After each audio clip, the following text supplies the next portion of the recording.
I was signing off on quarterly reports when my assistant buzzed through. "Ethan," she said, "your next appointment's here. A walk-in from HR. Says it's urgent." I didn't look up right away. "Send them in." The door opened and the sound of hesitant footsteps crossed the carpet. I glanced up and froze. Standing in front of my desk was Mark Ellis, my brother-in-law, the man who'd once stood across a dinner table and called me a loser. He looked smaller somehow, his fancy suits replaced by a cheap, wrinkled one, ties slightly off-center, that artificial confidence long gone. He held a manila folder like it was a life raft. "Ethan," he said finally, voice soft, almost unsure. "It's been a while." I leaned back in my chair. My office was quiet except for the hum of the city outside the window. 10 floors below, my company's name, FixLink Automotive Solutions, shone in bold silver letters. The company that had changed my life. He cleared his throat. "HR told me to check in with you personally, for the position." He said position like it was an ordinary word, like this wasn't the same man who once told me I'd never amount to anything. For a moment, I didn't say anything, I just studied him. The gray in his hair, the nervous sweat on his collar, the desperation in his eyes. It was strange how time flips the world upside down. "I didn't realize you were applying here," I said finally. My voice came out steady, calm, too calm. Mark tried to laugh, but it broke halfway. "Yeah, small world, huh?" He started rambling about being between jobs, about how the industry's tough right now. I just nodded. I wasn't hearing his words.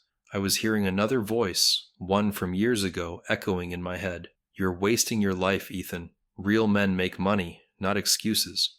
That was Mark, 6 years younger, rich, cocky, standing beside my wife at her parents' house while I tried to explain my new business idea. Everyone had laughed then, everyone except me. Now here he was, standing in front of my desk, asking me for a chance. Funny thing is, I didn't feel angry, I just felt quiet.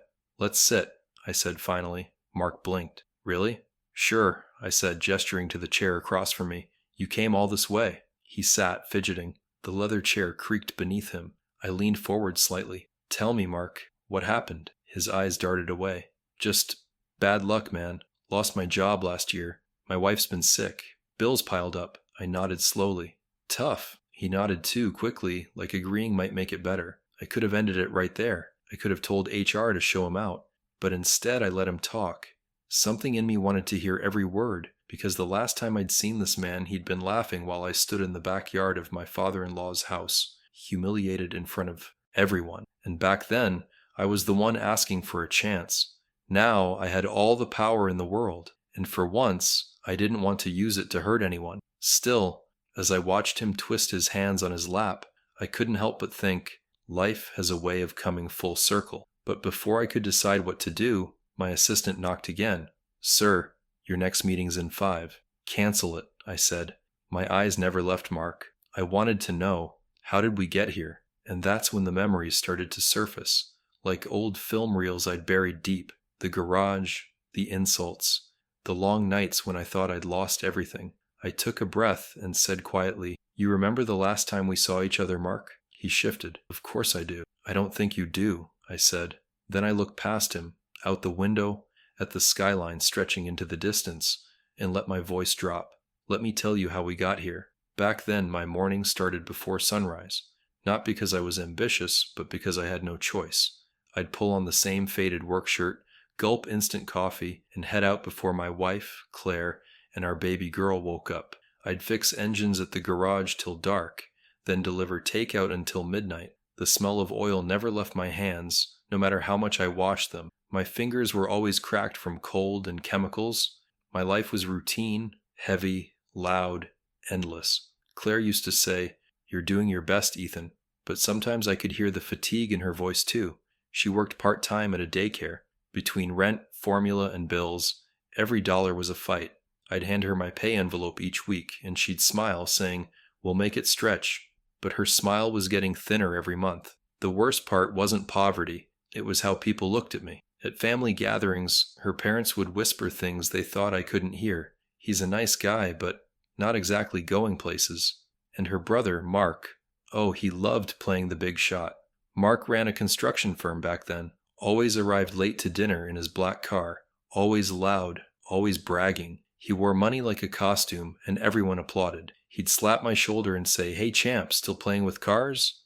I'd smile, swallow the humiliation, and reply, "Yeah, someone's got to keep yours running." Everyone would laugh. I'd laugh too, because what else could I do? There was one evening I'll never forget. It was Thanksgiving, a few years back. We'd all gathered at my in-laws' house. The place smelled like turkey and resentment. Mark had just landed some big contract and was making sure the whole table knew it. I tried to join in the conversation, said something about saving to start my own repair business someday. He laughed so hard he spilled wine on the tablecloth. "Your own business?" he said. "Come on, man. You can't even afford a decent toolbox. Be real." The room went quiet for a moment. That awkward silence where everyone knows something cruel's been said, but no one wants to challenge it. Then my father-in-law cleared his throat. "Mark, that's enough." But Mark just smiled. "I'm joking, Dad. Relax." I looked at Claire. She didn't meet my eyes. That hurt more than anything. I left early that night, saying I had to check on a client's car. But really, I just sat in the garage, staring at my reflection in the windshield. That's when it hit me. Maybe I really was what they said I was. A loser. The next few months got worse. The landlord raised rent. Gas prices went up. I tried to pick up extra shifts, but the garage owner started cutting hours. He said, "You're good, Ethan, but you're slow. I need guys who work faster." I swallowed my pride and took side work fixing cars in parking lots, using a flashlight after dark. Some nights, I'd nod off behind the wheel between deliveries, praying not to crash. One night, my daughter woke up crying. Claire sat beside her, exhausted. She looked at me and said quietly, "I just want a normal life, Ethan." And I didn't know what to say, because I wanted that too. I just didn't know how to give it to her. There were days I couldn't even look at myself in the mirror. I'd think, "You're 32, broke, exhausted, and still trying to prove your worth to people who'll never care." But something deep down kept me going. Maybe it was my daughter's laugh, or maybe just stubborn pride. I told myself I'd find a way. I didn't know how, but I would. I didn't realize it then, but the world has a strange rhythm. It breaks you right before it turns. And for me, that turning point started one humid afternoon in June when an old man's car broke down outside the garage. Back when Claire and I first got married, I really thought we had it all figured out. We didn't have much, but we had each other. I still remember our first apartment. Second floor, thin walls, no elevator. The paint was peeling, the water pressure terrible, but it was ours. We bought mismatched furniture off Craigslist, and every night after dinner, we'd sit on that squeaky couch and talk about the future. She'd say, "You'll open your own shop someday, Ethan. I know you will." And I'd believe her. We didn't have money for vacations or fancy dinners, but we had laughter. We'd walk to the park on Sundays, split a milkshake, and dream out loud. She'd tell me about wanting a garden. I'd talk about buying an old truck and restoring it piece by piece. When our daughter Lily was born, everything felt even brighter. Holding her for the first time, I promised myself I'd give her the life I never had. Security, love, a father she could be proud of. And for a while, it was good. Simple, beautiful. Then came the family gatherings, and with them, the comparisons. Claire's parents lived comfortably. Her dad was retired military. Her mom volunteered with the church. They were polite enough to me, but I could always feel the invisible measuring tape in the room. Every time Mark bragged about a new deal or car, her father's eyes would slide toward me. Not angry, just disappointed. Mark was everything they admired. Confident, outgoing, rich. He threw money around like it meant nothing, and everyone, including Claire sometimes, seemed drawn to that glow. At first I didn't mind. I figured success looks different for everyone. But soon I started noticing the small things, like how Claire's mom would pull her aside after dinner and whisper, "You sure you're doing okay, sweetheart? You could have had an easier life." Or how Mark would walk through our tiny apartment and say, "Man, this place is cozy. Bet it's easy to clean, huh?" He meant it as a joke, but jokes like that add up. Still, I kept trying. I worked overtime. I took night classes in auto repair management.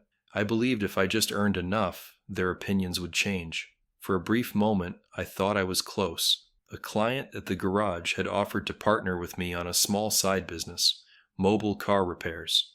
I started drafting a plan, looking at vans for lease, even designed a basic logo. I told Claire one night, "This could be it. I'm finally going to start my own company. She hugged me, but I could feel hesitation in her body, the kind people have when they want to believe but are scared to hope. Just be careful, Ethan, she said.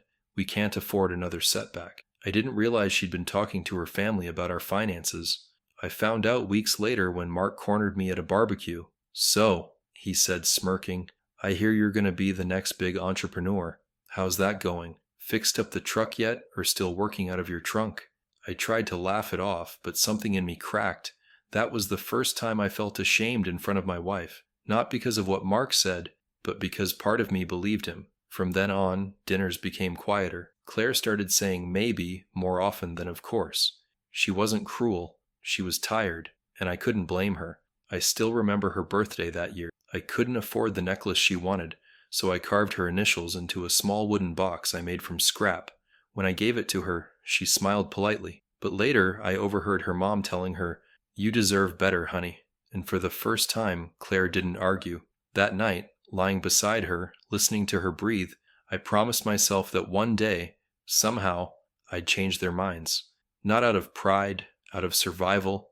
I just didn't know how far I'd have to fall before I could climb back up. People talk about sacrifice like it's noble, like giving everything you have somehow guarantees things will turn around. But the truth is, sometimes you give until there's nothing left, and life still keeps asking for more.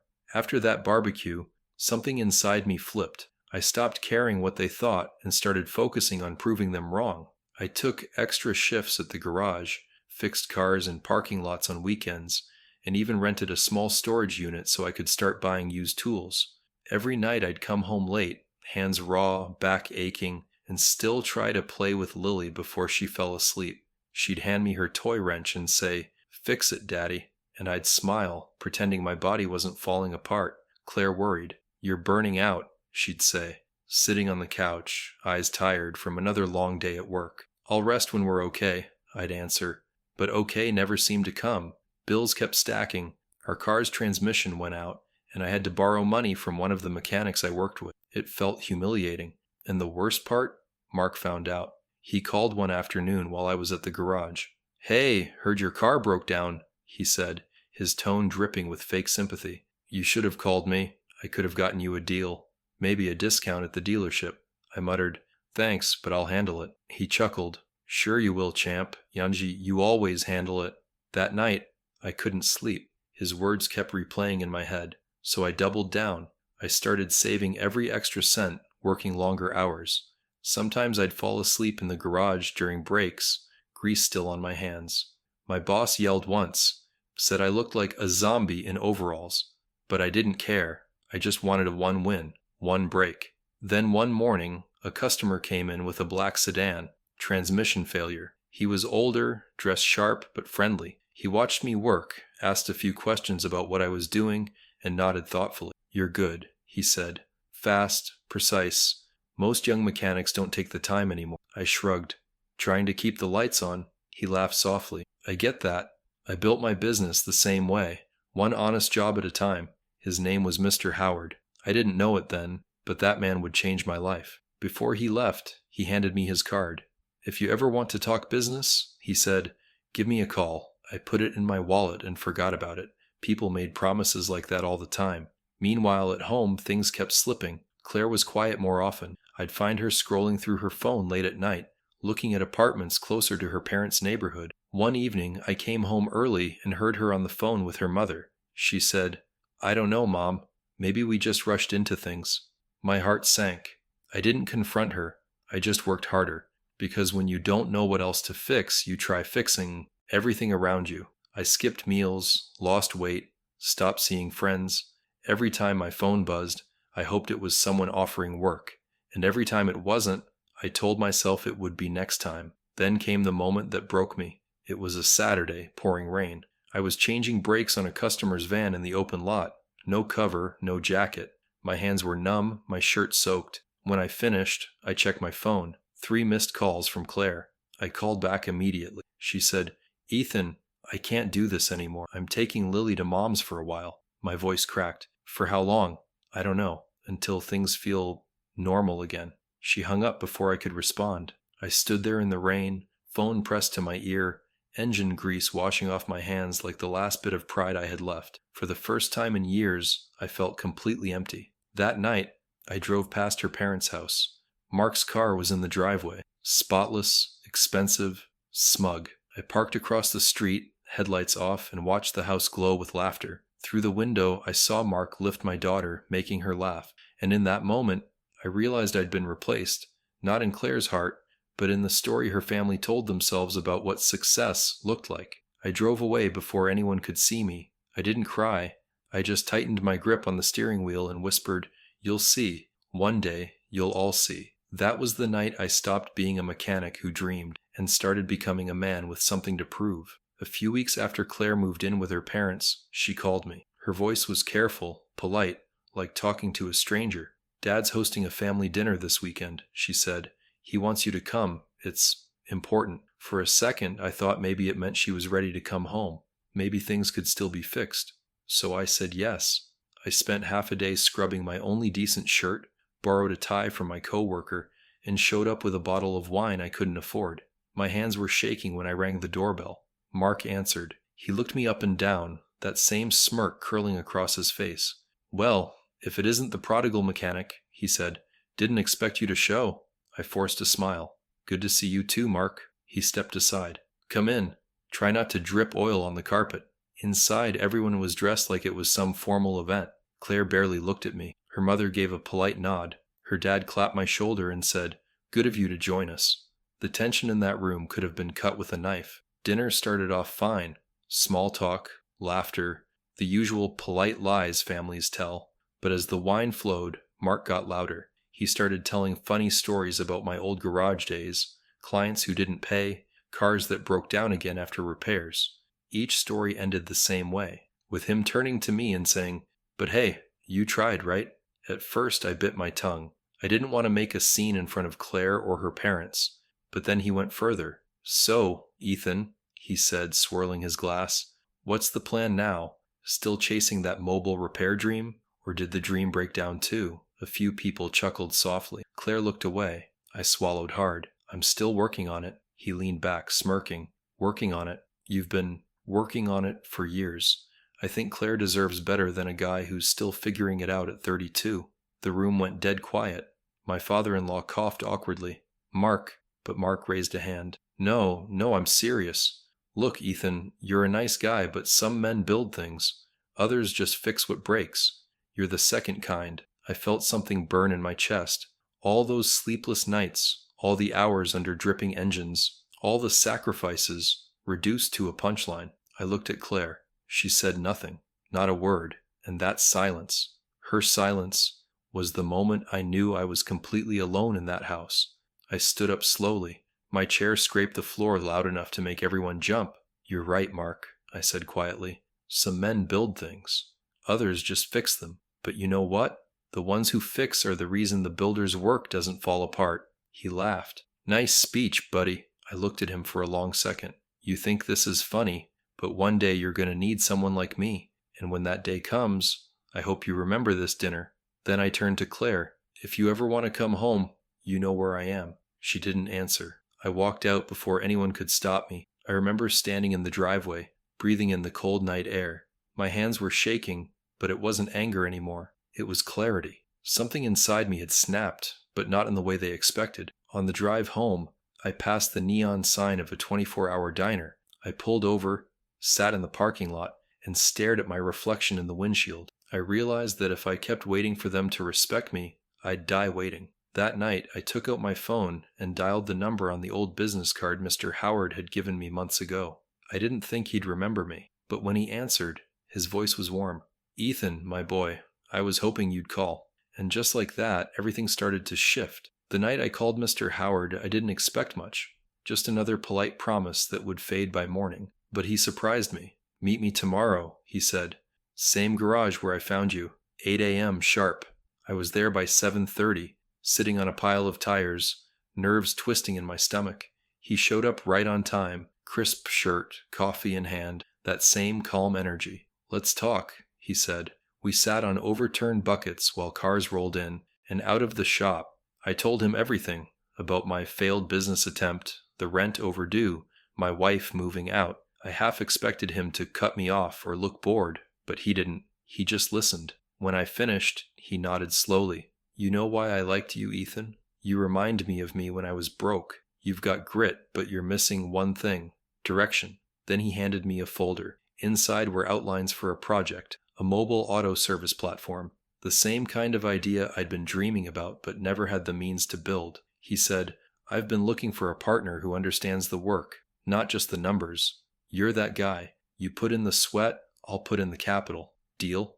I thought it was a joke at first, but it wasn't. That moment should have been pure relief, but truthfully, I was too broken to even feel it. After years of disappointment, my brain had learned to expect failure. Still, I shook his hand. Deal. He smiled. Good, but don't thank me yet. You're going to wish you hadn't said yes. This won't be easy. And he was right. The next year nearly killed me. We started small. Just me, one van, and a few tools.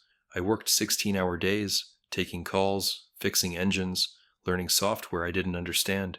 Mr. Howard guided me through every decision, but never made things easy. Own your mistakes, he'd say. That's how you build something that lasts. I lived on instant noodles, slept 4 hours a night, and used every dollar to keep the business alive. Claire never called. Mark sure didn't. Some nights, when exhaustion hit so hard I couldn't see straight, I'd think about quitting, but then I'd remember Lily's tiny voice, "Fix it, Daddy," and I'd keep going. We named the company FixLink, short for fixing the missing link between people and trust. Mr. Howard laughed when I told him that. You've got heart, kid. That's rare. But heart doesn't pay bills. The first 6 months were brutal. The app crashed twice, parts went missing, clients complained. I worked every day terrified we'd fail. Then, one morning, everything changed. A woman posted a video online. Her car had broken down late at night, and one of our vans got her back on the road in 30 minutes. She called FixLink a lifesaver. That clip went viral. Overnight, the calls tripled. Then came investors, partnerships, media interviews. I didn't know how to handle fame, but I knew how to handle work, and I poured everything I had into keeping up. A year later, we had 20 vans, 15 employees, and our own headquarters. Mr. Howard smiled one afternoon and said, You're not fixing cars anymore, Ethan. You're fixing lives. Still, I never bragged. Not to Claire, not to her family, not even when I heard Mark's business had started to struggle. Success didn't feel like revenge. It felt like oxygen after years of drowning. But I'd be lying if I said I didn't think about that dinner sometimes. The laughter, the pity, the word loser, and part of me wondered, if I ever saw Mark again, what would I say? I didn't have to wonder for long, because a few months later, HR walked into my office holding a resume. New applicant, she said. Looks qualified. Name's Mark Ellis. I stared at the page for a long time before I spoke. Schedule an interview, I said quietly. With me. I didn't tell HR who Mark was. They wouldn't have believed me anyway, that the man once calling me a loser with dirty hands was now applying for a technician job at my company. For the next 2 days, I kept staring at his resume whenever I opened my laptop. He'd listed his old construction firm, the one he'd bragged about owning. Under reason for leaving, it just said, business closure, economic downturn. I almost laughed. Economic downturn was a polite way of saying I ran it into the ground. Still, I didn't feel joy, just curiosity. How does a man like Mark fall that far? When the day came, I told my assistant to send him straight to my office. He walked in wearing that same fake confidence I remembered, but it cracked the moment our eyes met. Ethan, he said slowly, as if saying my name might save him. I nodded once. Mark, have a seat. He hesitated before sitting down. Didn't expect to see you here. Guess things worked out for you, huh? I smiled slightly. Yeah, eventually. The silence between us stretched. He fiddled with his tie. So, you run this place? Something like that, I said. What brings you to FixLink? He exhaled. I lost the company last year. Bad investments. A couple of projects went south. Got divorced too. It's been rough, man. He forced a laugh. Crazy how life flips, huh? Yeah, I said quietly. It does. He went on, explaining how he'd been trying to find work, how no one would take him seriously because of his reputation. At one point, he said, I just need a fresh start, somewhere that doesn't judge me for the past. And I swear, if irony were visible, it would have filled the room. I leaned back in my chair. A fresh start, huh? Must be nice to want that. He looked at me, confused. What do you mean? I met his eyes. You remember that dinner? The one where you called me a loser in front of your family? His face went pale. Ethan, you told everyone I'd never make it. You laughed when I said I'd build something. Remember that? He rubbed his forehead. That was years ago, man. I don't know, drunk, stupid. I didn't mean it. I almost smiled. Not out of cruelty, out of recognition. I'd said those same words to myself once, trying to excuse other people's cruelty. Maybe you didn't, I said calmly. But I meant it when I told you someday you'd need me. He sat there, speechless. I stood, walked around the desk, and handed him a glass of water. He looked at it like it was more mercy than he deserved. Then I said, Mark, you don't need my forgiveness. You just need a job. I can give you that, if you're ready to work under the kind of man you used to laugh at.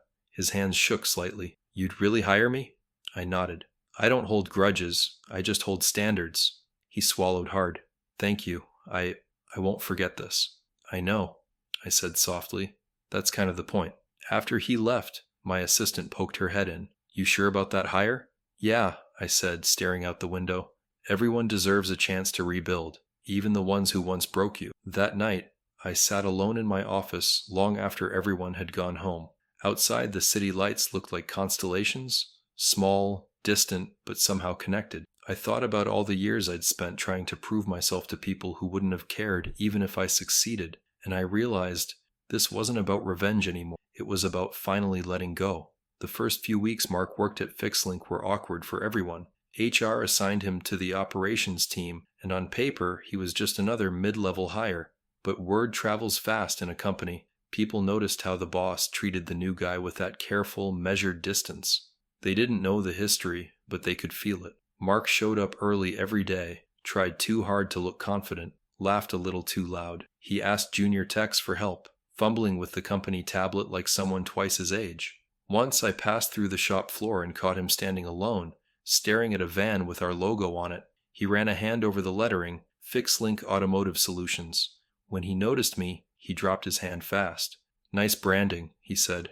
Thanks, I replied. We worked hard for it. He nodded, then went back to work without another word. For weeks I watched him from a distance. There was no trace of the arrogant man who'd once strutted through family dinners. He was quiet, focused, almost desperate to prove himself. And that's when I understood something important. Life had already punished him far more than I ever could. One afternoon, I found him in the break room, sitting alone with a sandwich. He looked up as I walked in. Company's doing great, he said. You must be proud. I am, I answered. But it's not just mine anymore. It's a team thing. He smiled weakly. You built something real, Ethan. Guess I was wrong about you. That hit harder than I expected. Not because I needed the apology, but because it sounded honest. I sat across from him. You weren't wrong about me, Mark. I was lost back then. I just didn't stay that way. He nodded slowly. Yeah, I know the feeling. He told me about the collapse of his firm, the unpaid contracts, the investors who vanished, the sleepless nights watching everything he'd bragged about crumble. I thought I was untouchable, he said. Turns out everyone's replaceable when the money stops. I didn't gloat. I just listened, because once upon a time I'd needed someone to do the same for me. By the end of that month, I gave him a permanent position, not because he deserved a second chance, because I did. I needed to prove to myself that I could offer grace instead of revenge. A few weeks later, during our quarterly team meeting, I announced promotions for several employees. When I called Mark's name, he looked stunned. Afterward, he approached me quietly. You didn't have to do that. I said, yeah, I did. People grow. You're doing good work. Don't waste it. He blinked, then nodded. Thank you. For real this time. I just smiled. You earned it. That night, after everyone left, I stood alone in the conference room. The city lights glowed beyond the glass, reflections bouncing off the table where so many decisions had been made. Justice didn't look the way I thought it would. It wasn't about humiliation or payback. It was peace, the kind that comes when you realize the world handled the punishment for you. And for the first time, I felt something close to forgiveness. Not just for him, but for myself. It's funny how success can make the world go quiet. When you're climbing, everyone's got something to say, advice, doubt, laughter behind your back. But once you reach the top, those voices fade. All that's left is your own. After Mark settled in at FixLink, life started to slow down in a good way. The chaos that used to define my days was replaced by structure. meetings, contracts, new clients. But I made sure the company never lost its heart. Every new hire got the same talk. We fix cars, but more than that, we fix trust. That philosophy started to spread. We partnered with trade schools, offering internships to kids who couldn't afford college. Every Friday, I'd walk through the garage, checking in on the techs, handing out coffee, listening to their stories, and every time I saw someone working late, grease on their hands and determination in their eyes, I saw a younger version of myself. One evening, as I was locking up, I saw Mark talking to a new trainee. He was patient, calm, explaining how to diagnose an engine problem step by step. When the kid left, Mark turned and caught me watching. He smiled awkwardly. "Guess I've learned a thing or two from the boss." I chuckled. "Guess we both have." There was no tension between us anymore, just quiet understanding. He came to work, did his job, and kept his head down. He never asked for special treatment, and I never gave him any. Sometimes that's what redemption looks like. Not applause, just consistency. A few months later, Claire called. I hadn't heard her voice in over a year. She said, "I saw the article about your company. You've done well, Ethan." "Thanks," I said softly. "How's Lily?" "She's good. She talks about you a lot." That caught me off guard. "She does?" "Yeah," she said. "She tells everyone her dad can fix anything." I couldn't speak for a moment. It wasn't wealth or revenge that made me feel proud. It was my daughter's belief in me. We started meeting for coffee on weekends, just to talk about Lily, school, life. It wasn't reconciliation, not yet, but it was peace. And that was enough for now. At work, I started planning something bigger, a foundation in Mr. Howard's name, dedicated to funding small mechanics who wanted to go independent. When I told him about it, he smiled, eyes shining. "You're doing exactly what you were meant to, son," he said, "building something that outlives you." That night, I drove past my old garage, the one where it all started. The sign was faded, the building empty. I parked for a while, thinking about the man I used to be. Tired, broke, desperate for approval. I whispered, "You did it. You finally fixed your life." As I sat there, my phone buzzed. A message from Mark. "Thanks again for giving me a second chance. I won't waste it." I smiled. Not because I'd forgiven him, but because I didn't need to remember the pain anymore. The lesson had already done its work. A few years ago, I would have imagined this moment differently. If you'd told me that someday my brother-in-law would sit across from me asking for a job, I would have pictured victory. The kind where you smirk and say, "Remember what you said?" But when it actually happened, there was no victory, just quiet truth. I've learned that life doesn't hand out revenge. It hands out mirrors. And when those mirrors finally come around, you either face what you became or you look away. Mark stayed with the company. He works hard, keeps to himself, earns respect the honest way now. Sometimes, when I walk past the shop floor and see him training new hires, I catch him glancing my way. There's no pride in his eyes anymore, only gratitude, and that's enough. As for me, I stopped chasing validation the day I realized the only person I ever needed to prove anything to was the man I used to be. That version of me, the one who stood in the rain, broke, watching his family laugh without him. He deserved a better ending, and I gave it to him. Claire and I never fully got back together, but we found friendship again. She brings Lily to visit sometimes, and watching my daughter run through the FixLink lot, waving to the guys, yelling, "Hi, Daddy," that's more wealth than any contract could give me. Mr. Howard passed away last year. We renamed the foundation in his honor, the Howard Hayes Initiative. Every scholarship we award, every young mechanic we help start a shop, feels like passing on a piece of the life he gave me. Some nights, when the office is empty, I turn off the lights and sit by the big window overlooking the city. It's quiet then, just the hum of the air vents and the faint sound of traffic far below. And I think about everything I've lost and everything I've built from it. People used to laugh at me for fixing other people's problems. Now that's all I do, just on a bigger scale. I still get calls from Claire's family sometimes. Her father apologized once. Her mother sent a Christmas card last year. Even Mark sent a photo of Lily holding her first bicycle with a note that said, "She said, you'll know how to fix it."